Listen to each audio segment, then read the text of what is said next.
Welcome back, guys. Assalamu alaikum and welcome to my YouTube channel. Guys पहले पिछले lecture में हम लोगों ने एक छोटा सा प्रोग्राम बनाया था, बेसिक प्रोग्राम बनाया था सी प्लस प्लस का, जिसे सिर्फ हमने रन करके देखा था। मगर आज हम उसको समझेंगे कि उस प्रोग्राम का मतलब क्या है। लेकिन इससे पहले हम रिकैप कर लेते हैं कि पिछले लेक्चर को हमने उसमें क्या देखा था। ठीक है, जो प्रोग्राम बनाया था और उसके बारे में जो मैंने बताया थी चीज़ें वो देख लेते हैं। पहले क्या देखी थी हमने हमने सबसे पहले देखा था कि जो सी प्लस प्लस है ये 1979 में बनाई थी बजॉन स्टोस्टक ने। ठीक है, और ये एक्सटेंशन ऑफ सी लैंग्वेज है। मैंने आपको बताया था कि ये सी लैंग्वेज का ही ये कह लें कि सी लैंग्वेज इसका ओल्ड वर्जन है और इसमें सी के ही ज़्यादातर फीचर्स मिलेंगे हमें। यहाँ पर सवाल ये आता है, क्या हमें इसको सीखने के लिए सी लैंग्वेज को सीखना ज़रूरी है? तो बिल्कुल भी नहीं। आप लोग को सी लैंग्वेज सीखने की बिल्कुल भी ज़रूरत नहीं है, क्योंकि मैं इसको स्टेप बाय स्टेप करवाऊँगा और जिनको सी आती भी है वो भी यहाँ से पिकअप कर सकते हैं, नो प्रॉब्लम। इसी के साथ साथ हमने देखा था कि हम सी प्लस प्लस को क्यों यूज़ करते हैं। हम इसको फास्ट प्रोग्रामिंग के लिए यूज़ करते हैं। फास्ट प्रोग्रामिंग कैसे? क्योंकि ये जो सी प्लस प्लस है ये हार्डवेयर के बहुत ही ज़्यादा क्लोज होती है। ये बात मैंने आप लोगों को बताई थी। इसके बाद हम लोगों ने देखा था कि memory maintenance, control system resources. ठीक है, मेमोरी मेंटेनेंस और कंट्रोल सिस्टम रिसोर्सेज वगैरह हमने देखे थे। मेमोरी मेंटेनेंस को देख लेते हैं। अगर हम सी प्लस प्लस प्रोग्राम को लिखते हैं तो हम मेमोरी भी हमारे हाथ में आ जाती है, यानी कि हम अपनी मेमोरी के हिसाब से प्रोग्राम्स को किसी भी हिसाब से लिख सकते हैं। जितनी मेमोरी मैं चाहूँ कंज्यूम करवा सकता हूँ, मेरे हाथ में कंट्रोल होगा। कितनी मेमोरी किस हिसाब से मैंने डिवाइड करूँ, मैं उसको डिवाइड करवाऊँगा, सारी चीज़ें मैं पॉइंटर्स वगैरह की मदद से कर सकता हूँ। लेकिन इसका हरगिज़ मतलब ये नहीं है कि सी प्लस प्लस प्रोग्राम लिख रहे हैं तो 4 GB रैम को वो उसे 8 GB कर देगा। तो भाई ये कोई मैजिक नहीं है। ठीक है, बस ये है कि मेरे पास कंट्रोल आ जाता है कि मैं हाथ में, अगर मेरे हाथ में कंट्रोल आ जाता है मेमोरी का, तो मैं उससे क्या कर पाऊँगा, उससे मेरे प्रोग्राम बहुत ज़्यादा एफिशिएंट हो जाएंगे। जब मेरे हाथ में मेमोरी होगी तो उससे मेरे प्रोग्राम्स ऑटोमेटिकली बहुत ज़्यादा एफिशिएंट बनेंगे और उसी के साथ साथ हमें मिलती है हाई परफॉर्मेंस। इसके साथ साथ ही मैं ये बताना चाहता हूँ कि सी प्लस प्लस की 3 मेजर अपडेट्स हैं। जो पहली अपडेट आई है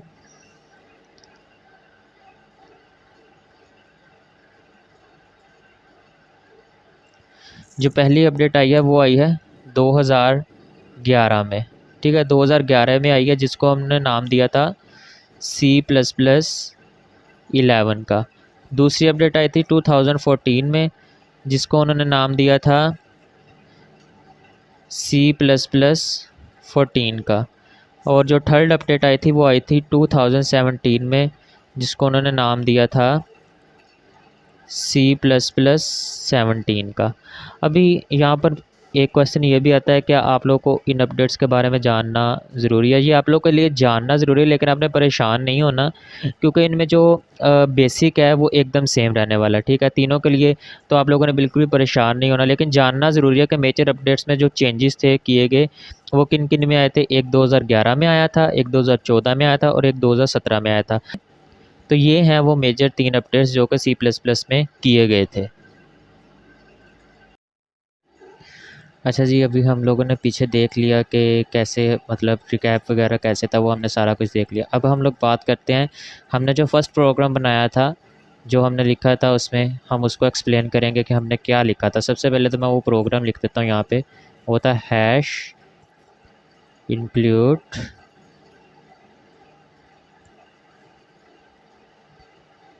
आयोस्ट्रीम। ठीक है, फिर हमने लिखा था इंट मेन पैरेंथेसिस। उसके बाद हमने लिखा था रिटर्न 0 सेमीकोलन। उसके बाद हमने पैरेंथेसिस बंद की थी। ठीक है, और यहाँ पे करके हमने एक और चीज़ भी लिखी थी, वो था std, और साथ में हमने लिखा था C out angular brackets hello world. ठीक है, अभी आप लोग को याद आ रहा होगा कि हमने इस टाइप का एक प्रोग्राम अपने उस कंसोल विजुअल स्टूडियो में लिखा था। ठीक है, अभी ये था क्या, अभी हम लोग इसके बारे में देखेंगे कि ये जो हमने आयो स्ट्रीम लिखा है, ये हैश इंक्लूड लिखा है, ये क्या था। तो आप लोगों ने बिल्कुल परेशान नहीं होना, मैं इसको अभी एक्सप्लेन करता हूँ। देखें, ये जो मैंने लिखा है ना आयो स्ट्रीम का मतलब क्या है, ये एक है हेडर फाइल। हेडर फाइल्स क्या आती हैं वो अभी आपको बताता हूँ। ये है हेडर फाइल। आयो स्ट्रीम एक हेडर फाइल है और ये हैश, ये जो सेमीकोलन वगैरह यहाँ पे लगाया है या यहाँ पे भी एक सेमीकोलन आना था, सॉरी, ये सारे के सारे इसका सिंटैक्स में आते हैं। ठीक है, ये ब्रेसिस, ये जो मैंने कर्ली ब्रेसिस लगाई हैं, ये पैरेंथेसिस लगाई हैं, पैरेंथेसिस बोलते हैं, ये सारी होती हैं इसके सिंटैक्स होते हैं। ठीक है, ये प्रोग्रामिंग में हमने हर जगह यूज़ करना है। ये हैश इंक्लूड आयो स्ट्रीम, और ये हेडर फाइल सिर्फ आयो स्ट्रीम एक ही नहीं है। ठीक है, बहुत सारी हेडर फाइल्स मौजूद हैं और वो जैसे जैसे हम लोग उन्हें यूज़ करेंगे मैं आप लोगों को उनके बारे में बताता जाऊँगा। लेकिन फ़िलहाल आप लोग आयो स्ट्रीम के बारे में देखें कि आयो स्ट्रीम क्या है। तो यहाँ पर जो हमारे पास आयो स्ट्रीम है, ये हमारे फंक्शन को फंक्शनैलिटी बढ़ाने में हमारी हेल्प करती है। आयो स्ट्रीम का मतलब क्या है? आयो स्ट्रीम का मतलब है कि जो जो चीज़ें इन्हें हमारे प्रोग्राम में चाहिए उन्हें रेडी कर दो। इस प्रोग्राम में हमने सिर्फ आयो स्ट्रीम को ही ऐड किया है, आयो स्ट्रीम के अलावा किसी और हेडर फाइल को ऐड नहीं किया। ठीक है, क्योंकि जिन जिन की ज़रूरत, और हर हेडर फाइल का कोई ना कोई काम होगा। ठीक है, ज़ाहिर सी बात है अगर किसी हेडर फाइल का कोई काम ना हो तो किसी फालतू चीज़ को मुझे अपने प्रोग्राम में ऐड करने की क्या ज़रूरत है। तो आयो स्ट्रीम का भी कोई ना कोई काम होगा। इसके अलावा आयो स्ट्रीम का मतलब क्या है? आयो स्ट्रीम का मतलब है इनपुट आउटपुट। ठीक है, ये इनपुट और आउटपुट को लेने और देने में हमारी मदद करता है। जैसे अगर किसी चीज़ को प्रिंट करवाना हो तो इसका मतलब है कि हम सी आउट फंक्शन को यूज़ कर सकते हैं और उससे हम अपनी जो आउटपुट है उसे स्क्रीन पे लेके आ सकते हैं। इसके बाद आता है इंट मेन। ठीक है, इंट मेन का क्या मतलब है? इंट का मतलब है इंटीजर। इंट का मतलब है इंटीजर, और ये इसका मतलब ये है कि जब हम लोग अपना प्रोग्राम रन कर लेंगे तो ये हमें जो वैल्यू, जो आंसर रिटर्न करेगा वो उसकी जो टाइप होगी वो इंटीजर टाइप होगी। ठीक है, उसके साथ ये जो मेन फंक्शन है, मेन क्या है? मेन एक फ़ंक्शन है। ठीक है, इन पैरेंथेसिस का मतलब ये है कि ये एक फ़ंक्शन है। और मेन का मतलब क्या है कि ये एक एंट्री पॉइंट है। देखें ना, हर किसी का कोई ना कोई एंट्री पॉइंट होता है। फॉर एग्जांपल आप लोग एक रियल लाइफ में अगर एग्जांपल लें, अगर आप लोग का कोई होटल है, आप लोग अगर एक होटल चला रहे हैं, आप लोग उसके ओनर हैं, तो आपके पास एक कस्टमर आता है जो क्या कि आपको कहता है कि यार मुझे ऐसा करें कि 1 प्लेट दाल और साथ में कोई 2 रोटियां दे दें। ठीक है, तो ज़ाहिर सी बात है कि आप तो ओनर हैं, आपने खुद तो नहीं ना वो करना, आप अपने किसी एम्प्लॉय को कहेंगे ना कि भाई ये ऑर्डर आया है, इसको प्रोसेस करो और मुझे ये चीज़ें ला के दो। ठीक है, आप लोग क्या करेंगे? आप अपने जो आपका कोई एम्प्लॉय होगा आप उसे कहेंगे कि हाँ भाई मुझे ये चाहिए, ये बनवाओ और ला के दो। अब जो एम्प्लॉय होगा, अब वो खुद तो नहीं ना बना रहा होगा, ज़ाहिर सी बात है वो भी किसी को कहेगा। वो जाएगा पहले उसके पास जो कि दाल वगैरह बना रहा होगा, वो उसके पास जाएगा, उसे जाकर कहेगा हाँ भाई 2 प्लेट दाल का ऑर्डर आया है तो आप 2 प्लेट दाल दे दो हमें। ठीक है, फिर वो जाएगा तंदूर वाले के पास, उसे कहेगा कि हाँ भाई तंदूर में इतनी रोटियां लगाओ और ये रोटियां जल्दी से उधर भेजो। अब ज़ाहिर सी बात है, अब जो तंदूर वाला होगा क्या पता वो किसी और को कहे कि भाई आटा गूँथ के दो। ठीक है, और जो दाल वाला होगा वो कहेगा कि नहीं यार अभी दाल बननी है, तो तुम ऐसा करो, वो अपने नीचे वाले किसी को कहता है तुम दाल बनाओ। ठीक है, तो ये मेरे यानी कि मेरे से चलता चलता, ओनर से चलता चलता, सॉरी मेरे से नहीं आप लोगों से, मतलब ओनर से चलता चलता ये बात काफ़ी नीचे तक चलेगी, एम्प्लॉयज़ के पास चलेगी। फिर बैकएंड क्या होगा? वो जो एम्प्लॉयज़ होंगे वो वापस चीज़ें बनाएंगे और फिर हम जो एम्प्लॉय होगा उसको देंगे। ठीक है, मतलब कि जिसने आपको ऑर्डर दिया था, जिसने अपने एम्प्लॉयज़ को ऑर्डर दिया था कि भाई ये चीज़ें बना कर दो हमें। ठीक है, वो उसके पास लेके जाएंगे कि लो भाई ऑर्डर तैयार हो गया है। फिर जो ऑर्डर तैयार होगा वो ओनर के पास जाएगा, वो कहेगा कि भाई ऑर्डर तैयार हो गया, बताएं कहाँ पर देना है। ठीक है, और फिर वो जाएगा ऑर्डर उन कस्टमर्स के पास। तो सिंपली ये कह सकते हैं कि यहाँ पर जैसे ओनर एक एंट्री पॉइंट होता है, ओनर से ही आगे सारा प्रोसेस चला है, जहाँ से सारा प्रोसेस चलना है। और ये जो पैरेंथेसिस, ये जो मैंने ब्रेसेस लगाई हैं, ये कर्ली ब्रेस ये और ये ब्रेस, ये हैं इसका स्टार्ट, ये इसका स्टार्ट पॉइंट है और ये इसका एंड पॉइंट है। ठीक है, यहाँ ये वो पैरेंथेसिस है जिसके अंदर हमने सारा फंक्शन या सारा प्रोग्राम लिखना है, और ये इसको हम इसकी बॉडी बोलते हैं। ठीक है, मतलब इसके अंदर जो भी हम लिखेंगे ये सारी प्रोग्राम की बॉडी कहलाएगी। और उसके बाद आ जाते हैं ये सी आउट के ऊपर। ये सी आउट क्या है? ये सी आउट एक ऐसा फंक्शन है जो कि आउटपुट को परफॉर्म करेगा। ठीक है, अच्छा जी, एक बात और यहाँ पे नोट कर लें आप लोग कि यहाँ पर जो लाइंस होंगी, मतलब कि यहाँ पर हमने देखा था यहाँ पर नंबरिंग आ रही थी 1 फिर इस तरह 2, फिर इस तरह 3, फिर इस तरह 4, फिर एंड सो ऑन। ठीक है, यहाँ पर जितनी भी आप लोग लाइंस का स्पेस डाल लें, इससे इसका कोई मैटर नहीं करता। ठीक है, मतलब आप लोग 2 लाइंस छोड़ के यहाँ पर इंट मेन लिख सकते हैं, फिर आप 2 लाइंस छोड़ के यहाँ पर ये लाइन लिख सकते हैं, फिर आप 10 लाइन छोड़ के नीचे रिटर्न 0 भी लिख सकते हैं, तो उसका कोई इशू नहीं होगा। ठीक है, आपका प्रोग्राम बिल्कुल सेम चलेगा। अगर आप लोगों का एक दोस्त है, उसने यहाँ पे 20 लाइन छोड़ दी हैं, दूसरे ने यहाँ पे 30 छोड़ दी हैं, और चौथे ने यहाँ पे 80 लाइन छोड़ दी हैं, तो आप सबका प्रोग्राम सेम ही चलने वाला है। सबका जो आउटपुट होगा वो हेलो वर्ल्ड ही होगा। उसके बाद आ जाते हैं हम लोग वापस अपने इस प्रोग्राम के ऊपर कि हम लोग इसको कर रहे थे। ठीक है, तो यहाँ पे मैं बता रहा था कि ये जो इसकी बॉडी है, ठीक है, ये जो बॉडी है ना, ये जो रिटर्न 0 है, ये रिटर्न 0 मैं यहाँ पे भी लिख सकता हूँ, सेमीकोलन के बाद भी रिटर्न 0 लिख सकता हूँ। ये रिटर्न सेमीकोलन का मकसद ही ये है कि यहाँ पर एक इंस्ट्रक्शन ख़त्म हो गई है, यहाँ से हम अपनी अगली इंस्ट्रक्शंस लिख सकते हैं। यहाँ पर हम बहुत सी इंस्ट्रक्शंस लिखेंगे, मतलब ये एक लिखी है मैंने अभी, ये सिर्फ एक लिखी है। अभी इसके नीचे नीचे बहुत सारी इंस्ट्रक्शंस हम लिखेंगे अपने जैसे जैसे हम प्रोग्रामिंग को स्टार्ट करेंगे। ठीक है, और रिटर्न 0 हम इसके आगे भी लिख सकते थे इस तरह, लेकिन इन फ्यूचर अगर हम लोग देखें तो इस प्रोग्राम को कोई इंसान ही यार मेंटेनेंस करेगा ना, इसको कोई इंसान ही मेंटेन करेगा ना, तो उसके लिए क्यों हम कोई मुश्किल क्रिएट करें। तो इस तरह हमारे प्रोग्राम की जो होती है रीडेबिलिटी होती है जो, वो बहुत अच्छी होती है।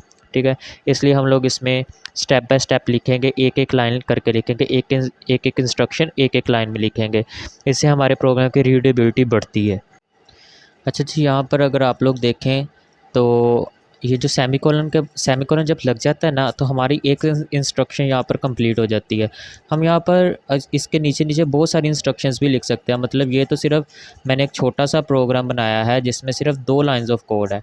ठीक है, सिर्फ इसमें 2 लाइन्स ऑफ कोड है, ये वाली। ठीक है, हम लोग यहाँ पर इससे नीचे नीचे बहुत सारी लाइन्स ऑफ कोड लिख सकते हैं, मतलब 1000, 10,000, 1 लाख, पता नहीं कहाँ तक हम लोग लिख सकते हैं। ये मतलब जैसे जैसे आपका प्रोग्राम बढ़ता जाएगा, ये उतनी ही ज़्यादा लाइन्स ऑफ कोड आपकी बनती जाएंगी। तो ये आप लोग आहिस्ता आहिस्ता आप लोग इसको अंडरस्टैंड करते जाएंगे, इसमें परेशान नहीं होना। ये जो सी आउट फंक्शन है, ये सी आउट फंक्शन क्या है, ये आउटपुट के लिए, ये मैंने पहले भी बताया था। और ये फंक्शन कहाँ पर पड़ा हुआ है, ये फंक्शन आईओ स्ट्रीम के हेडर फाइल है जो इसके अंदर पड़ा हुआ है। हेडर फाइल में ये कहाँ पर पड़ा हुआ है, ये जो एसटीडी मैंने लगाई, ये एसटीडी क्या है, ये नेम स्पेस है। ठीक है, ये नेम स्पेस है, और ये जो 4 डॉट्स मैंने लगाए हैं, ये दो कॉलन लगाए हुए हैं, यानी 4 डॉट्स आप लोग पढ़ें। तो ये कहाँ, इनका क्या मतलब है, ये है स्कोप रेजोल्यूशन ऑपरेटर। ठीक है, तो ये जो नेम स्पेस है, ये जो सी आउट है, ये नेम स्पेस के अंदर पड़ा है। और इससे पहले मैंने एसटीडी क्यों लगाया, इसके बारे में थोड़ा सा समझ लें आप, कि जस्ट फॉर एन एग्जांपल कि ये एक हेडर फाइल मैंने लगाई है। ठीक है, और अगर मैं हेडर फाइल यहाँ पर कोई 10 हेडर फाइल लगा देता हूँ, और उन सब के अंदर अगर सी आउट पड़ा हो, तो अगर मैं यहाँ पर ये एसटीडी नहीं ना लगाऊंगा, तो उसे पता नहीं चलेगा कि कौन सी हेडर फाइल के अंदर से एसटीडी, तो उसे पता नहीं चलेगा कि कौन सी हेडर फाइल के अंदर से सी आउट मैंने उठाना है। ठीक है, इसलिए मैंने यहाँ पे एसटीडी लगा दिया कि आईओ स्ट्रीम के अंदर एसटीडी में ये सी आउट पड़ा है। एसटीडी जो पड़ा होगा, ये जो एसटीडी नेम स्पेस है, ये आईओ स्ट्रीम के अंदर पड़ी होगी। ठीक है, तो अगर आप लोग इस तरह नहीं लिखना चाहते तो आप सिंपली ऐसे भी कर सकते हैं कि इंट मेन से बाहर आप लोग सिर्फ इतना लिख दें, using name space STD semicolon. ठीक है, अब इसका क्या मतलब है कि आप जितना मर्ज़ी नीचे सी आउट लिखें, आपको बार बार एसटीडी और स्कोप रेजोल्यूशन ऑपरेटर लगाने की ज़रूरत नहीं है। आपने सिर्फ ये इंट मेन के बाद एक दफ़ा लिख देना। ठीक है, उसके बाद आप लोग नीचे जितने मर्ज़ी कोड ऑफ लाइन्स लिखते जाएँ, आपको कोई ज़रूरत नहीं है बार बार यूजिंग नेम स्पेस एसटीडी लगाने की। ठीक है, और ये जो नेम स्पेस है, ये आईओ स्ट्रीम के अंदर ही पड़ा है, इसके बारे में आपने घबराना नहीं है। और यहाँ पर जो मैंने सी आउट के बाद ये लेस देन के साइन लगाए हैं, या इन्हें एंगुलर साइंस बोलते हैं, ये सिंटैक्स का हिस्सा है। ठीक है, ये डबल कोट्स हैं जो, ये भी सिंटैक्स का हिस्सा है। ये सेमीकोलन, ये पैरेंथेसिस, ये मेन के बाद ये पैरेंथेसिस, और ये जो कर्ली ब्रेस स्टार्ट है, कर्ली ब्रेस एंड है, ये सब हमारे सिंटैक्स का हिस्सा है। ठीक है, तो ये आपने लाजमी लिखने हैं हर प्रोग्राम में। और एक बात और याद रखनी है कि जो आप लोग डबल कोट्स के अंदर जो भी लिखेंगे, डबल कोट्स के अंदर जो भी आप लोगों ने, मतलब डबल कोट्स के अंदर मैंने हेलो वर्ल्ड प्रिंट कराया, तो ये हमारी स्ट्रिंग कहलाएगी। ठीक है, डबल कोट्स के अंदर जो भी आप लिखोगे ये हमारी स्ट्रिंग कहलाएगी। और ये जो रिटर्न ज़ीरो है, रिटर्न ज़ीरो का मतलब क्या है कि जब हम लोग हमारा प्रोग्राम सक्सेसफुली चल जाए तो ये हमारे मेन फंक्शन को ज़ीरो रिटर्न कर दे। इसका मतलब ये है कि जैसे ही तुम ये काम करो तो मेन को जो रिटर्न वैल्यू है उसे ज़ीरो कर दो, यानी कि ज़ीरो रिटर्न कर दो। अब ज़ीरो रिटर्न वैल्यू का मतलब होता है सक्सेसफुल टर्मिनेशन ऑफ प्रोग्राम, यानी कि जो प्रोग्राम था, जो ऑपरेटिंग सिस्टम ने कॉल किया था, उसको हम एक ज़ीरो वैल्यू भेज रहे हैं। तो जो ज़ीरो वैल्यू है वो हमने ऑपरेटिंग सिस्टम को भेज दी। सो आई होप कि आप लोगों को ये एनालॉजी समझ में आ गई होगी। ठीक है, आप लोगों ने अभी इसके बारे में ज़्यादा परेशान नहीं होना। ठीक है, अगर आप लोगों को कोई भी इसमें कन्फ्यूजन अभी भी है तो आप लोग बार बार क्वेश्चनिंग कर सकते हैं, कमेंट सेक्शन में मुझसे क्वेश्चन कर सकते हैं। अब आज के इस लेक्चर में मैंने ज़्यादातर आप लोगों को सिर्फ ये इस प्रोग्राम को थोड़ा सा एक्सप्लेन किया है, मतलब हैश इंक्लूड, आईओस्ट्रीम, और या इनके बारे में आप लोगों ने ज़्यादा कंफ्यूज नहीं होना। ये जस्ट एक ओवरव्यू है। ठीक है, इनका पता होना आपको ज़रूरी है, इनके बारे में ज़्यादा परेशान नहीं होना कि इनको रट्टा नहीं लगाना, समझने की कोशिश करनी है। ठीक है, ये जो मैंने इनके बारे में बताया था एसटीडी और आईओस्ट्रीम, ये मेन चीज़ें, इनके बारे में ज़रा आपने तवज्जो देनी है कि एसटीडी क्या है। एसटीडी आईओस्ट्रीम हेडर फाइल है, उसके अंदर पड़ा है। ठीक है, और जो सी आउट है ये कहाँ पड़ा है, ये एसटीडी के अंदर पड़ा है। ठीक है, और जो सी आउट है ये हमें हेलो वर्ल्ड को प्रिंट करवाएगा। सिंपली आप लोगों ने ये बातें याद रखनी है। तो गाइज़ आज के इस लेक्चर में हम लोगों ने बेसिकली एक बेसिक स्ट्रक्चर देखा था प्रोग्राम का, देखा है प्रोग्राम का, जिसमें कि हम लोगों ने देखा कि हैश इंक्लूड आईओस्ट्रीम क्या है, आईओस्ट्रीम एक हेडर फाइल है, ये यूजिंग नेम स्पेस क्या है, इंट मेन क्या है, सी आउट क्या है, हेलो वर्ल्ड क्या है, रिटर्न ज़ीरो, ये सब क्या चीज़ें हैं, ये मैंने आप लोग को इसमें एक्सप्लेन की हैं। ठीक है, अगर आप लोग को इनके रिलेटेड कोई भी अगर किसी किस्म का भी कोई क्वेश्चन है तो आप लोग ईज़िली कमेंट सेक्शन में मुझसे पूछ सकते हैं। और आप लोगों को इन चीज़ों का लाज़मी पता होना चाहिए, क्योंकि जैसे जैसे हम लोग एडवांस जाएंगे, जैसे जैसे हम एडवांस लेक्चर्स में जाएंगे, तब आप लोग को ये चीज़ें ज़्यादा अच्छे से समझ आएंगी।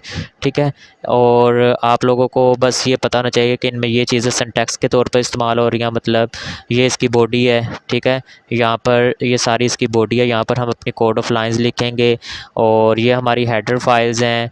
ये इंट मेन वो पॉइंट है जहाँ से हमारा फंक्शन स्टार्ट होगा, ये ब्रेस हुआ जहाँ पर हमारा प्रोग्राम एंड होगा। रिटर्न ज़ीरो क्या करेगा, ये इंट मेन को, जो मेन है, उसको ज़ीरो रिटर्न करेगा।